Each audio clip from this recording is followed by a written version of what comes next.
Hey guys, this is Camo Kid 1SS and we have Hisatsu 5 filming. We just got a shipment in from UPS from Knife Works down in Louisiana. Since we live in Texas, they ship really fast to us. And we got our XL Recon 1 Tanos. And kind of first impressions. First off, we just really like the knives. We were really impressed with it at the NRA convention, and we both said, hey, we both got to get one. And I want the Tall War too when that comes out. First, right off the bat, Austin had problems, and I'll have to fix mine a little bit. The pocket clip was really tight, but that's pretty typical with this really strong, and I need to quit saying really, but with this strong G10, or this very checkered G10, the pocket clip is strong. So what you can do is get a Leatherman bruiser, which is a really neat tool, and I said it again, but it's all good.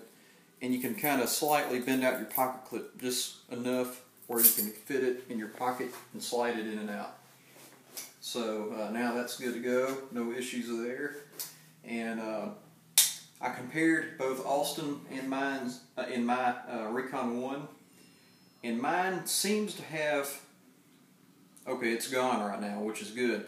The up and down is gone right now, which is what I want it to happen.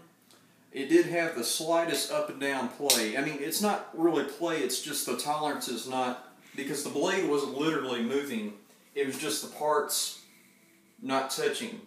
And sometimes what will happen with these triad locks is the longer you use them, the deeper the rocker will sink down into the cavity. So you'll get a tighter fit. And we noticed this with the, it was the AK-47 when I first got it. It would go into what we call fixed blade mode when you're wearing it in, because that lock would sink down really deep into there and you couldn't hardly press that button to get it out. So hopefully I won't have an issue with this. Austin's, his is fine. In fact, he had a little bit of the fixed blade issue where he had a hard time disengaging the lock, but that's okay as long as you have strong hands. But here we have a phone book. And I went ahead and tested the blade out, razor sharp, and with this Recon 1 Tano XL, we have a nicely pronounced and defined Yokote. I got to handle a Voyager Tano in Texarkana last week, and it had a nice Yokote, but not as well pronounced as this one. So what we're going to do is just have a snap cut right to this phone book and see what happens. The other day, I got bored and did some snap cuts with my Espada, and it actually did okay. But this Tano, and plus it should help out the lock. Maybe it'll wear in slightly a little bit more, but we'll see what happens with this. So, not real strong, just... Wow.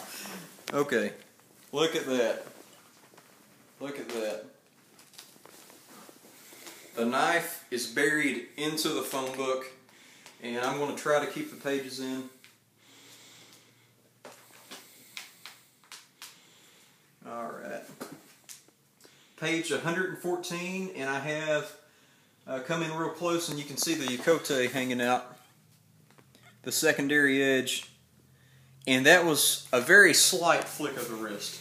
So, our pork loin test is going to be very exciting, yeah. It looks like.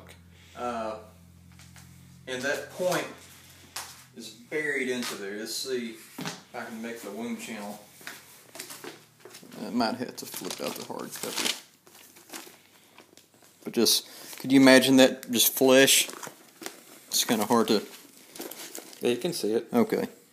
But just 114 pages with a flick of the wrist.